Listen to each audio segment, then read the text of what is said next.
Welcome everyone to this episode of Palmetto Guardian. Today we talk with a special guest about the balances of being a soldier and a professional athlete.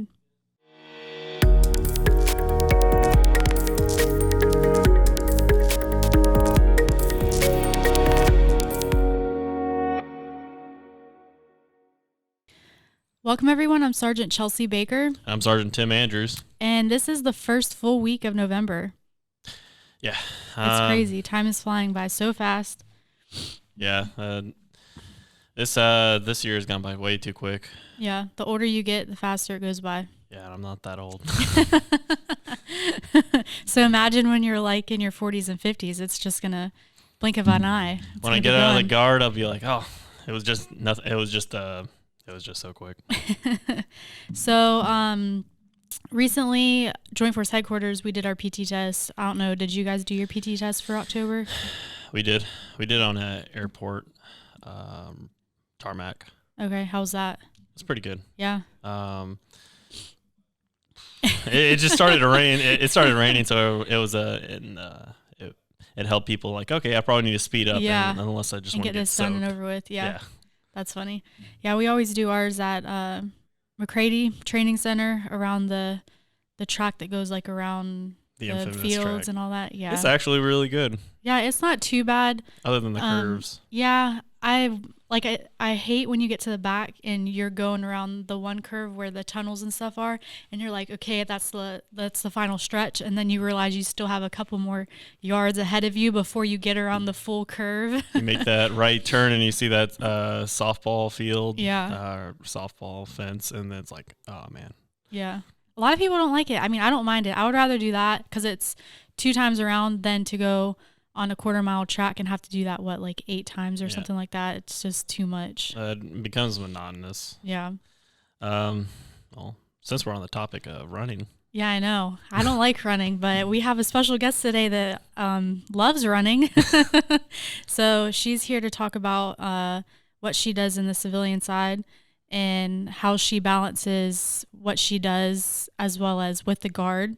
And we're going to just have her talk about her experiences, I guess. So today we have Specialist Valetta Burgess. She's with the Alpha Company 151 ESB, but she's also a professional track and field athlete. So thank you for stopping by and coming in and talking to us today. Not a problem. Thank you for having me. Yeah, so could you explain a little bit about your experience up until this point with track and field? Sure. So I started running track. I was fairly young. I was about 12 years old. And before that, I was always an athlete. I was a very, very active kid. I was in gymnastics before track and field. And I really, really loved that. Actually, my grandmother insisted that I be put in gymnastics because she was tired of me kind of jumping all over her furniture. So I got into gymnastics and I was really good at it, and I enjoyed playing baseball. I was really a tomboy. Mm-hmm. And when I discovered track and field, I really liked it a lot. So I started running at 12 because that's how old you could be to run for the high school team when I was in Myrtle Beach. That's where I grew up. So from 7th grade to 12th grade, that was my main sport. And then I took some time off to go to college. And then when I came back, I started running again for a semi-professional club in Myrtle Beach. And I started training under a developmental coach because there were some things that I had to relearn because I had been out of the sport for so long. I had like a little hiatus.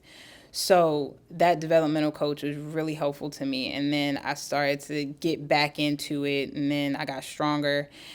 And that was around the time that I joined the military. And I chose the Guard because I liked the fact that you had the benefits of being in the military with a part-time obligation. And so that was very appealing to me. And so I joined the Guard in 2014, and I was in till, I was in 2017, and in 2017, I got selected by my unit as the Soldier of the Year. Then I went to the state Best Warrior competition for South Carolina National Guard.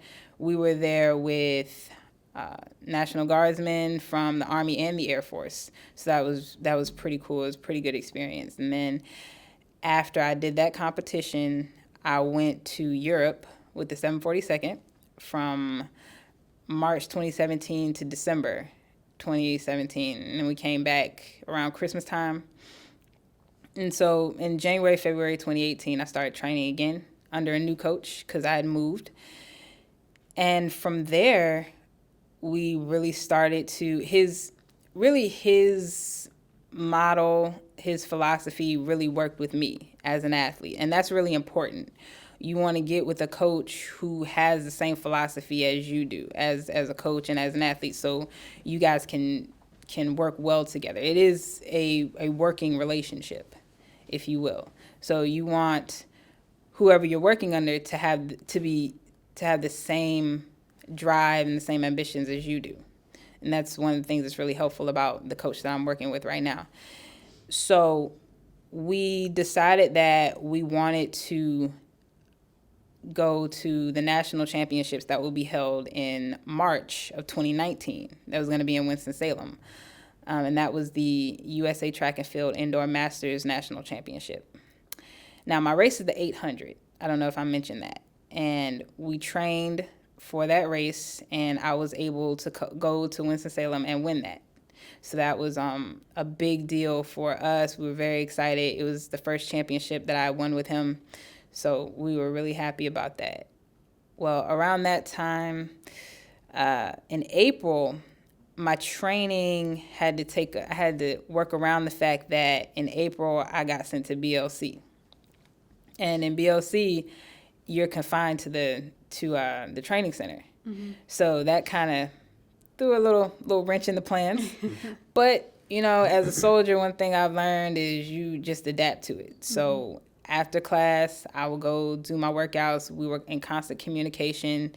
He would see, okay, well, how's your training going? How are things going? And they had a little gym at McCready. It wasn't much, but we made it work. Mm-hmm. We figured out what we needed to do. So we just kind of worked with it.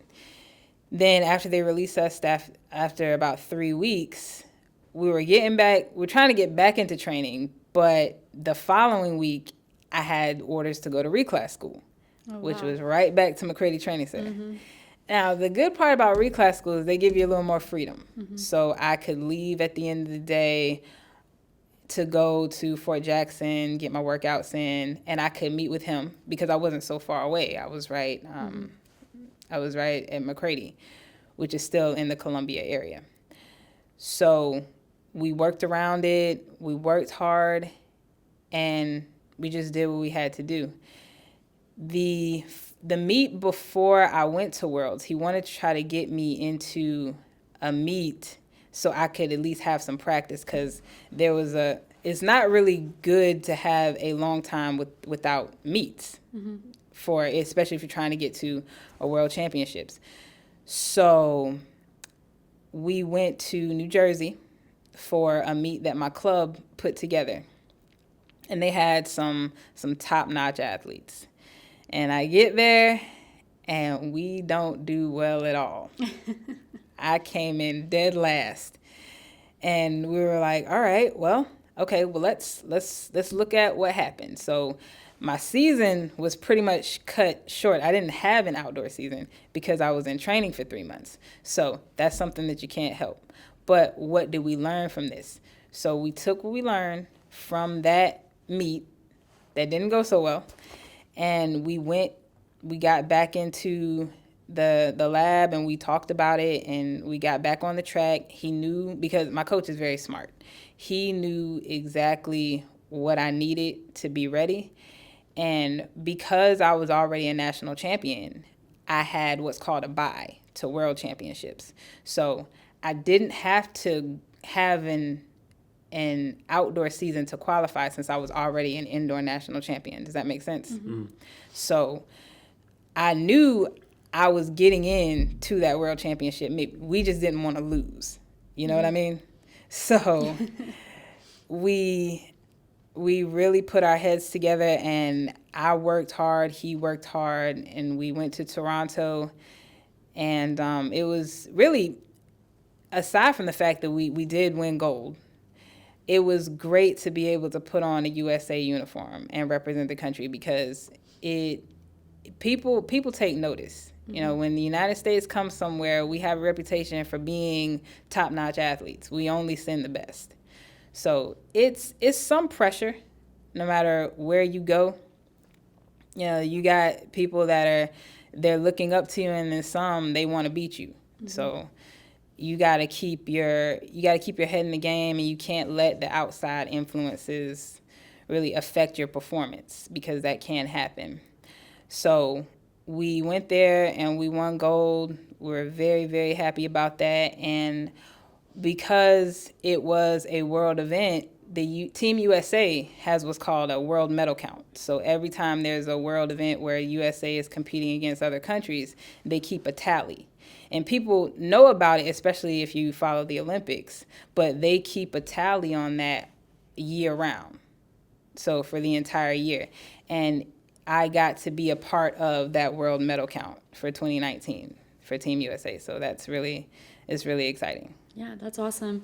Can you kind of, brought up the Olympics, can you kind of touch base on that? Because I know whenever people talk about you, or when they were talking about you coming to speak with us, they kept saying Olympics. So I was getting confused. Could you explain how you were saying earlier about the uniform and how it's separate, but people they don't realize it's separate? Well, yeah, it's the same, but it's different. So the Olympics is really just like any other world track and field championships, where you compete against the rest of the world. But thanks to the beauty of marketing and communications, people see it as the only thing that track and field athletes do when they compete against the world. And it's not. You get what I'm saying? So yeah, so it's awesome, because that's guaranteed to be televised, and as I understand, track and field is the most watched Olympic sport in the world over. So that's why people may have gotten that confused. It's not necessarily a bad confusion, because I think I understand. It's easy to understand that. But every time you go to any track and field event where you're against the world, you get a Team USA uniform. So, there's the Pan Am Games, the Goodwill Games, the North American, Caribbean, Central American World Masters Championships. All of those are Team USA events. So you do get a uniform. Okay. So how does that make you feel, knowing that you've gone there, you've accomplished that goal, and being a part of the Guard? I mean, that's a huge accomplishment right there, because you play dual roles. You're a soldier, and then you have your civilian life, but then you're also an athlete. So you're kind of wearing 3 different hats. How does that make you feel at this point that you've gotten that far? I feel blessed. I feel very fortunate to have this opportunity. And I know that not many people get this opportunity at all. There are, when I go to big track and field events, and they're professionals that they're more famous than me, they're impressed. They're like, wow, you're in the military. And I'm like, wow, you're super fast. You know what I'm saying? Yeah. And why are you impressed by me? So we're just impressed by each other. Yeah. You know what I mean? So it's a really cool opportunity. It's a very cool life. It's a very interesting life. There are times where it's difficult, but I don't mind it. Because it's something that I love to do. Mm-hmm. So you said you did the 800 meter? Yeah, I ran it. What's your best time for that? I never really get there. What's your best time for that? And what's your PT test run look like? Oh, man. I hate to put you on the spot. Yeah, you asking this guy. Well, my best time so far is a 2:20 for the 800. Then for my PT, everybody asks me this, for my run. And I'm so happy that they're changing the PT test, because I get tired of people asking me. Yeah. But I would say, and now, I'm not going to give a disclaimer. Now, the PT test is 2 miles. Let's keep that in mind. Yeah. My best, I would say, is probably between 14 minutes and 14:25. Oh shoot, okay. That I could never do that. I think my best, even in basic, like years ago, was like 16 something. I could not imagine running 14. Yeah, I mean, you're probably faster than some of the guys in your units and stuff, even though you don't It's think true. like. Yeah, that's true. Yeah. Yeah, and that's why I'm always being asked that. Yeah. So, because when you're an athlete, everybody automatically assumes, oh, you're a PT stud. But you're doing 800 meters, and that's a lot shorter distance than 2 miles, and that's a longer period of time running than what you're used to. Exactly, and I'm glad you brought that up, because that's what I try to explain to people, not that they always listen to me. No, they're not going to. Yeah, they're not going to. That's what I try to explain to people. Now, I do run several miles to keep that volume up, because you want your body to be accustomed to running longer. Whatever your main race is, you want to run longer than that. So I run 2 to 3 miles a day, or 2 to 3 miles maybe about 3 days a week, 3 to 4 days a week. So I can do it. It's not something that is difficult for me. But for time, if you're trying to run a really fast 2 mile, you need to be running probably about 5 miles just to have that volume to where you can run, you can hold that speed for longer. Does that make sense? Yeah, no, because you're absolutely right. That's when I deployed in 2013.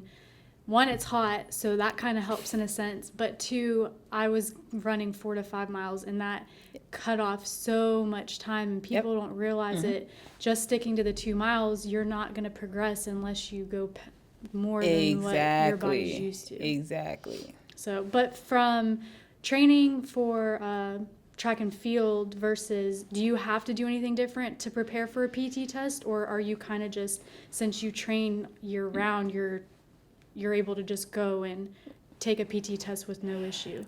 Well, the 222, and I'm assuming that's what you're asking. Now, there is going to be a different PT test that's in the works, and it's coming down the pipeline. So I want to make sure people understand that. But in terms of the 222 that you're asking me, APFT, yeah. the APFT, that I do still have to practice for. Now, am I concerned about it? No. No.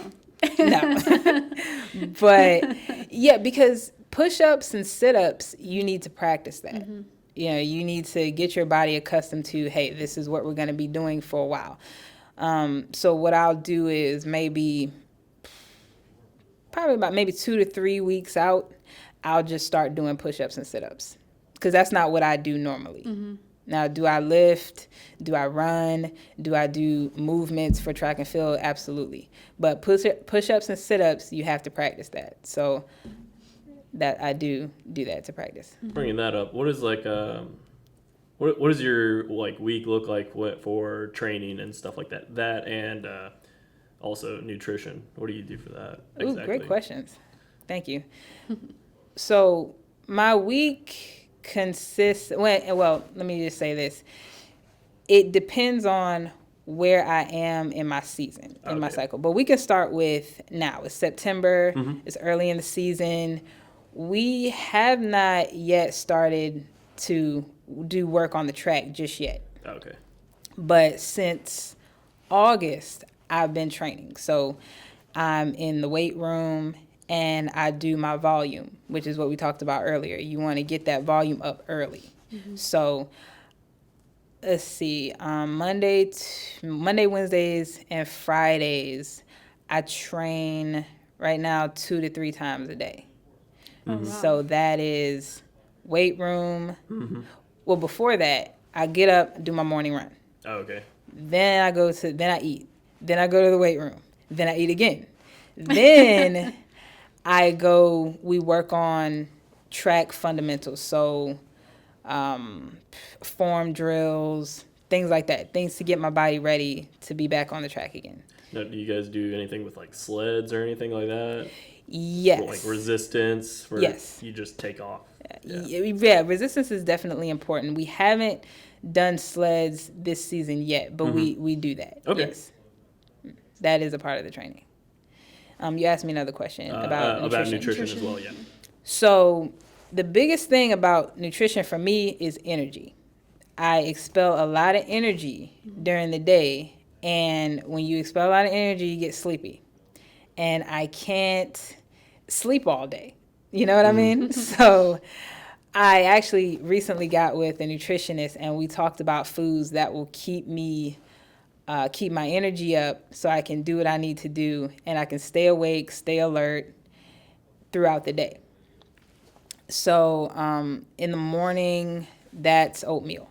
Okay. Oatmeal is really good for energy because it breaks down slowly. And then you also want to get your proteins in. And you don't have to take protein shakes to get your protein. It can really be in what you eat if you time it right. I like boiled eggs. So I get my oatmeal and my boiled eggs in the morning. Then during the day, I eat a lot of protein, and then there's carbs. I know everybody's afraid of carbs, but you need those to keep your body from breaking down, because after I run for X amount of time, I still have to have energy to get in the weight room and do what I need to do. So carbohydrates, and you can get that in juice, you get it in milk, you get it in white rice, pasta, all those things I need so that when I get into the weight room, I can lift heavy, I can have that energy, and I'm not breaking down, I'm not getting hurt. And then we already talked about proteins, but meat. You guys focus on like fats and stuff like that, or In what way? like good fats, like from the meat, like kind of like keto and stuff like that. I don't know if you've tried that. It's like high fat. It's like high fat, high protein and stuff like that. I've heard of that, but I'll be honest with you, I don't know much about it. I can tell you what I focus on. Okay. So you want to have a certain amount of fat because it helps you, one, maintain a healthy weight. Two, it keeps your body from eating up fat that you need. So there's like a layer of fat that you want to have so that if you need to burn energy, you're not burning energy from the fat that you need to live. You get what I'm saying? Yeah. I hope I'm explaining that right. You got dietitians that are gonna be coming after me like, you didn't say that right. I'm not an expert. But so you do want that, but you don't want to consume too much, because as I understand, too much fat, like fried foods and things like that, it brings your energy down. It can make you tired. So that's what we try to stay away from. Try to stay away from the fried foods. Really the fried foods, the junk food, trans fats. Oh, okay.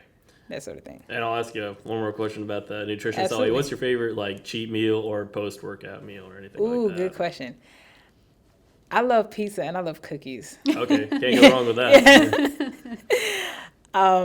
I love to eat, and actually cookies, I eat those for a boost of energy. Oh, gotcha. Believe it or not. So I can eat those a little more than once a week. But pizza, when the season is over, pizza, donuts, like I get maybe like a 4 to 6 week window to where when the season is over, like after Worlds, I was so happy. I'm like, it's over. I want pizza. I want donuts. I want cookies. I invited my coach over. I was like, hey, I'm making cookies. You want some? So you can, after the season is over, is when you get a chance to let your hair down a little bit. During the season, you really want to stay disciplined. But once a week, sometimes I have pizza. I like French toast. That's another thing that I like to eat once a week if I want to have a little cheat meal. I stay away from the alcohol. Yeah. Slow you down. During the season. Yeah, it slows you down. It gives you a lot of unnecessary weight.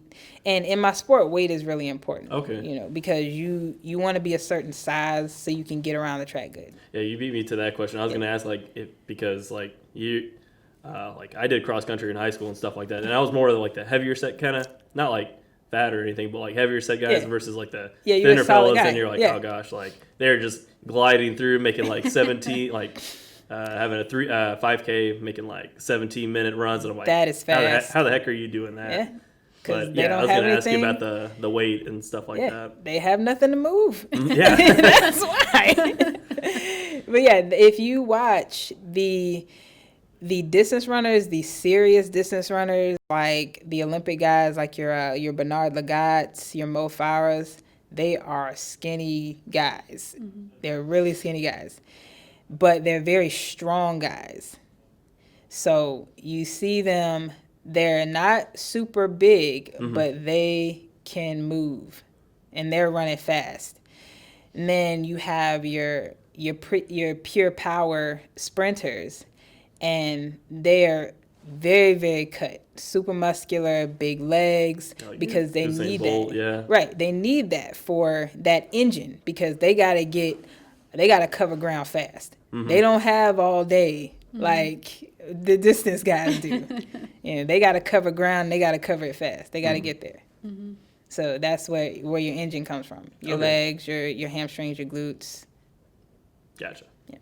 All right. So with you being in the Guard and everything, and I know we've talked about the PT test and all that fun stuff, have you had soldiers in your unit come to you asking for advice since, yeah? It happens. Or do they ask like to train with you or anything like that? Or that happens quite a bit, and I give them the best advice that I can give them, and I definitely try to encourage them. I'll have people that outrank me, they just come up to me like, hey, so what do you think about this? And I said, well, okay. Well, and I'm going to tell you another thing. Google is my friend. So I'll pull out my phone. I say, okay, you want to do what now? All right, let's see what we got here. Because they'll ask me offhand, like, what exercise is good for this? And I'm like, dude, I don't know. And everybody's different. So. Yeah, everybody is different. And I'm glad you brought that up. Everybody is different. Everybody can't do certain things, but that some people can do, and that's just the reality of the situation. There were some people in the beginning who asked to train with me, but they kind of fell off. Couldn't keep up. Yeah. Well, and it wasn't that I didn't want to train with them. It's just that there's a certain mindset that I have. Like, I am not just trying to pass a PT test, and that's a different mindset, if you get what I'm saying. So they're like, oh, wait. They don't realize what goes into right. it. Yeah. There's a lot that goes into what I do, but that doesn't mean that you can't still be fit and do the things that you want to do, because I think that's for everyone, for the record. I think that's important, because it's just better for your life. You have a better lifestyle when you're taking care of yourself. So with you being in the Guard, and then also your civilian life, and being a professional athlete, where do you see yourself in the next couple years? Like, are you planning on staying in? Are you working towards a further goal on the track and field side? What's your views on that? That's a pretty big question, but thank you for it. I appreciate it. You got me thinking now. Well, I'll definitely do out my contract. I have 1 or 2 more years left. And then from there, we'll see, because we'll see what they offer me. Okay. To stay in. We'll see. Yeah. We'll see what we can work out. We can negotiate on that. But aside from that, I definitely want to continue my career for easily the next 4 or 5 years. And in that time, there'll be 2 Olympics. There'll be 2020, as we know, and then there'll be 2024. So one of those, that's your I wanna represent the United States. Yeah. Was it 2020 is in Japan? It is. It's in Tokyo. That'll be a really good experience. And I mean, you're already more than halfway there, so. And 2024 is going to be in Paris. Oh, wow. Okay. Yeah. Is there any advice that you would like to give anybody, just in general, whether it's military, professional, people who are into fitness, just anything in general, really?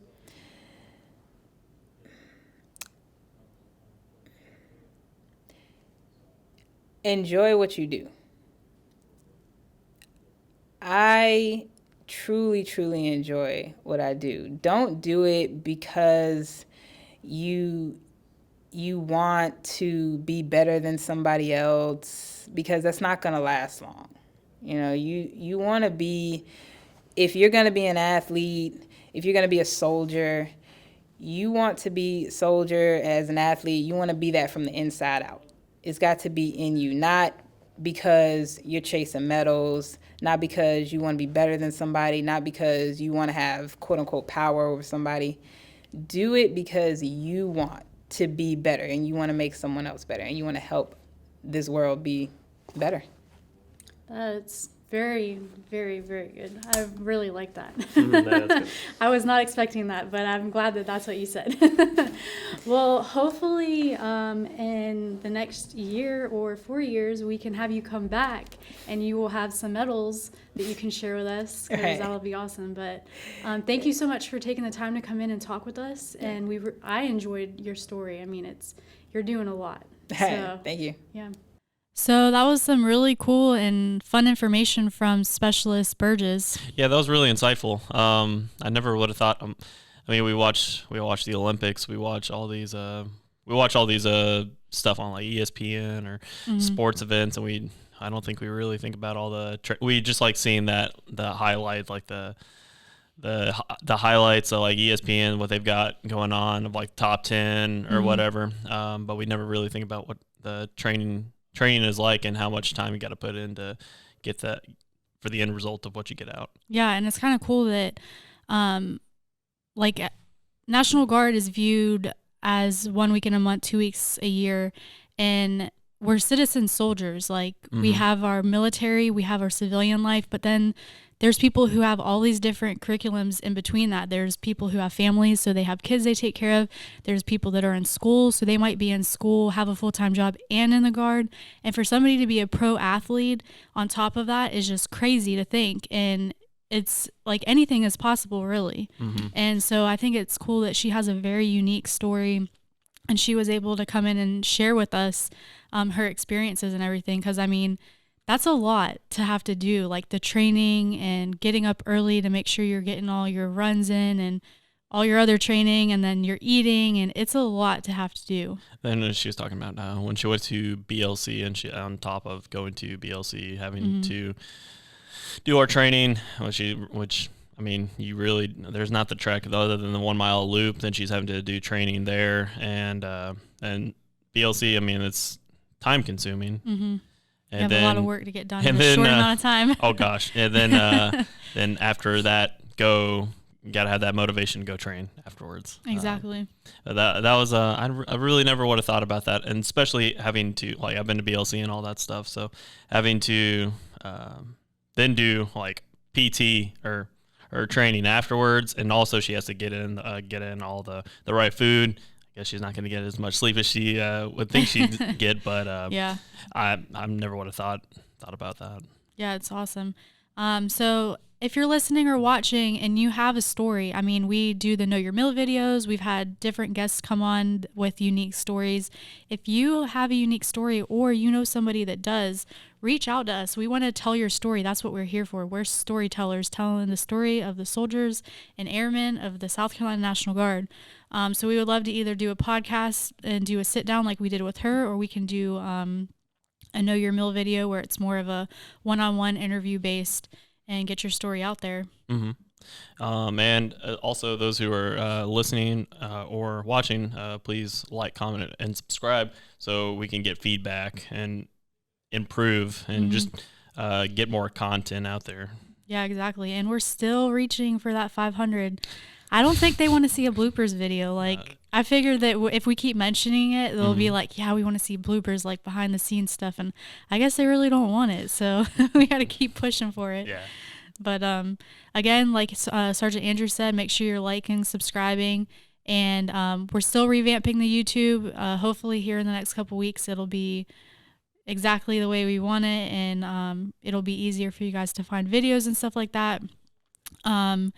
And I guess we'll just end it there, unless you have anything, Sergeant Andrews. No, I don't. No, I don't. Be safe. The holidays are right around the corner. I mean, we just had Halloween, and hopefully everybody had a good time going out trick-or-treating with their kids or dressing up or whatever it was that you did. We hope that you guys were safe and had fun. But with that, I'm Sergeant Chelsea Baker. I'm Sergeant Tim Andrews. And we'll catch you in the next episode.